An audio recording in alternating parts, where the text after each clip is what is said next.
एक कौवा था। वह एक किसान के घर के आंगन के पेड़ पर रहता था। किसान रोज सुबह उसे खाने के लिए पहले कुछ देकर बाद में खुद खाता था। किसान खेत में चले जाने के बाद कौवा रोज उड़ते उड़ते ब्रह्मा जी के दरबार तक पहुंचता था और दरबार के बाहर जो नीम का पेड़ था उस पर बैठकर ब्रह्मा जी की सारी बातें सुना करता था।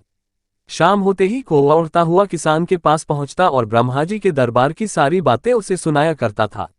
एक दिन कौवे ने सुना कि ब्रह्मा जी कह रहे हैं कि इस साल बारिश नहीं होगी, अकाल पड़ जाएगा। उसके बाद ब्रह्मा जी ने कहा पर पहाड़ों में खूब बारिश होगी। शाम होते ही कौवा किसान के पास आया और उससे कहा, बारिश नहीं होगी, अभी से सोचो क्या किया जाए। किसान ने खूब चिंतित होकर कहा, तुम ही बताओ दोस्त क्या किया जाए। कौवे ने कहा, ब्रह्मा जी ने कहा था पहाड़ों में जरूर बारिश होगी, क्यों न तुम पहाड़ पर खेती की तैयारी करना शुरू करो। किसान ने उसी वक्त पहाड़ पर खेती की तैयारी की।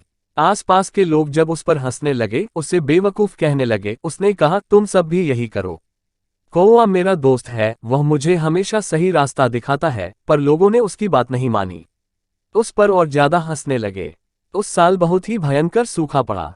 वह किसान ही अकेला किसान था जिसके पास ढेर सारा अनाज इकट्ठा हो गया।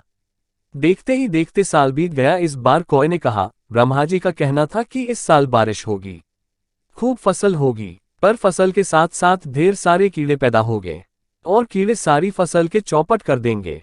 इस बार कौवे ने किसान से कहा, इस बार पहले से ही तुम मैना पंछी और छछूंदों को ले आना ताकि वे कीड़ों को खा जाए। किसान ने जब ढेर सारा छछूंदों को ले आया, मैना और पंछी को ले आया, आसपास के लोग उसे ध्यान से देखने लगे पर इस बार वे किसान पर हंसे नहीं। इस साल भी किसान ने अपने घर में ढेर सारा अनाज इकट्ठा किया।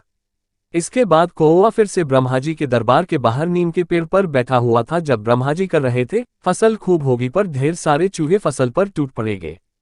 कौवे ने किसान से कहा, इस बार तुम्हें बिल्लियों को न्योता देना पड़ेगा, एक नहीं दो नहीं, ढेर सारी बिल्लियां। इस बार आसपास के लोग भी बिल्लियों को ले आए। इसी तरह पूरे गांव में ढेर सारा अनाज इकट्ठा हो गया। कौवे ने सबकी जान बचाई।